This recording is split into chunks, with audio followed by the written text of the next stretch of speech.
everyone, welcome to the Mufasa book readings. Yes, you heard correct. The book readings are back, and we are reading from Simon Sinek's book titled Start With Why.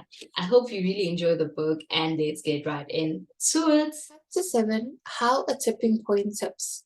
If I told you I knew of a company that invented an amazing new technology that will change the way we consume TV, would that pique your interest? Perhaps you'd be interested in buying their product or investing in their company. It gets better. They have the single best product available.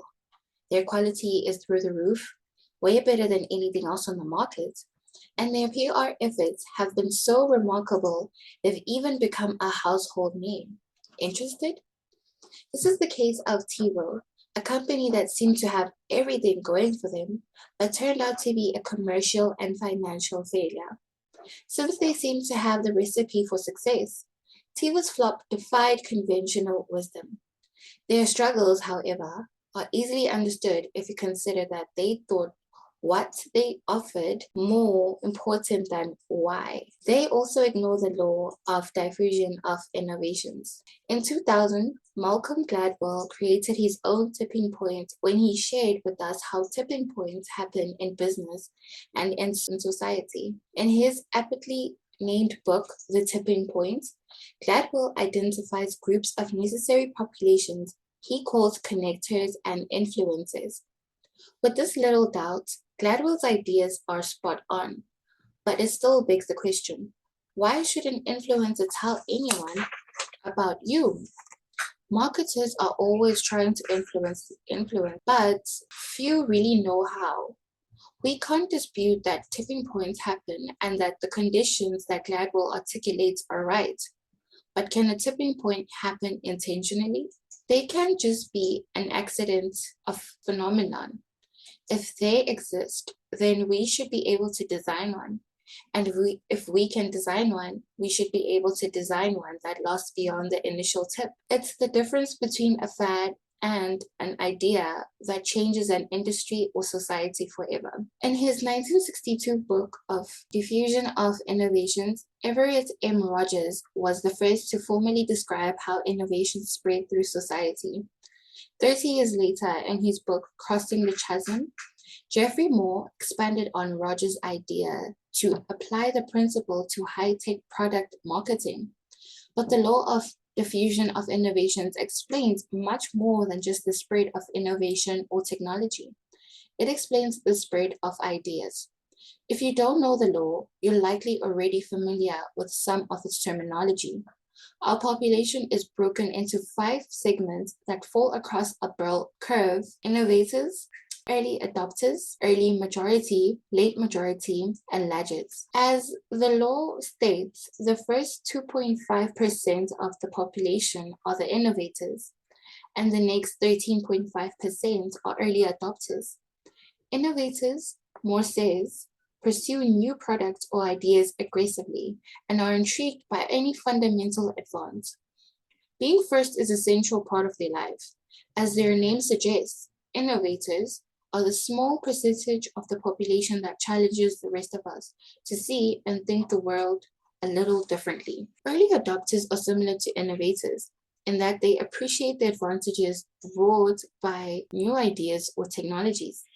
They are early to recognize the value of ideas and are quite willing to put up with imperfection because they can see the potential. Although quick to see the potential and willing to take risks to try new technologies or ideas, early adopters are not idea generators. They trust their guts. Early adopters, like innovators, but to a lesser degree, are willing to pay a premium or suffer some level of inconvenience to own a product or espouse an idea that feels right.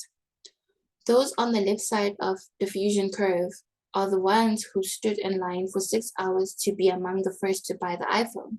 Apple's entry into the mobile market, even though they could have walked into a store a week later and bought one without waiting, their willingness to suffer an inconvenience or pay a premium had less to do with how great the product was and more to do with their own sense of who they are.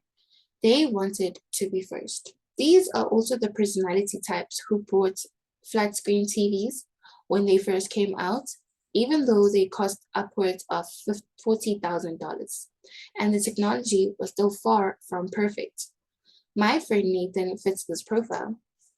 I walked around his house once and counted no fewer than 12 Bluetooth earpieces for his mobile phone lying around his house. I asked him why he had so many. Did they all break? I asked. No, he replied. They came out with a new one. There was also about 5 laptops, various models of BlackBerry smartphones, and boxes of other gadgets lying around that never quite worked that well. Nathan is an early adopter. The next 34% of the population are the early majority, followed by the late majority, and finally the laggards on the far right side of spectrum. Laggards are the ones who buy touch tone phones only because they don't make rotary phones anymore. The early and late majority are more practical minded for them. Rational factors matter more. The early majority is slightly more comfortable with new ideas or technologies, while the late majority is not. The further right you go on the curve, the more you will encounter the clients and customers who may need what you have, but don't necessarily believe what you believe. As clients, they are the ones for whom, no matter how hard you work, it's never enough. Everything boils down to price with them. They are really loyal, they rarely give referrals, and sometimes you may even wonder out loud why you still do business with them. They just don't get it, our gut tells us. The importance of identifying this group is so that you can avoid doing business with them. Why invest good money and energy to go after people who, at the end of the day, will do business with you anyway if you meet their practical requirements, but will never be loyal if you don't? It's not too hard to recognize where people fall on the spectrum. Once you're in a relationship with them, the opportunity is far to figure out which is which before you decide to work with them. We all sit at different places on the spectrum depending on the product or idea.